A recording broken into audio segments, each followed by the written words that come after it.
नमस्कार. आज अनंत चतुर्दशीच्या दुसऱ्या दिवशी आम्ही एक सांगलीकर म्हणून आपल्या कृष्णा नदीकाठावरील सरकारी घाटाची स्वच्छता करण्यासाठी एकत्र जमलेलो आहोत. एक सकाळपासून तासभर झालं आम्ही घाटाचे परिसर स्वच्छ करण्याचा प्रयत्न केला. आम्ही येण्या देखील काही 10-12 जण सांगलीकर या ठिकाणी येऊन त्यांनी देखील लिंबाबाग स्वच्छ केला होता. उर्वरित भाग आम्ही स्वच्छ केला.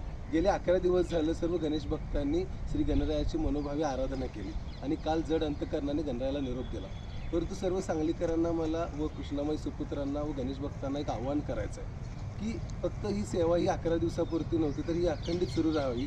आणि ती कशा पद्धतीनं ते एक स्वच्छतेच्या माध्यमातून आपलं सांगली शहर आणि आपली कृष्णामाई एक स्वच्छ ठेवण्याचा एक संकल्प करूयात आणि गणरायाच्या चरणी खऱ्या अर्थानं भक्तिभाव आणि प्रेम अर्पण करूयात. तरी मी आज सर्वांना एक विनंती करतो की आपण शपथ घेऊयात की आपले सांगली शहर आणि कृष्णामाई स्वच्छ ठेवू, सुंदर ठेवू आणि गणरायाला हेच खऱ्या अर्थानं आपली एक भक्ती असेल, एक आपली श्रद्धा असेल.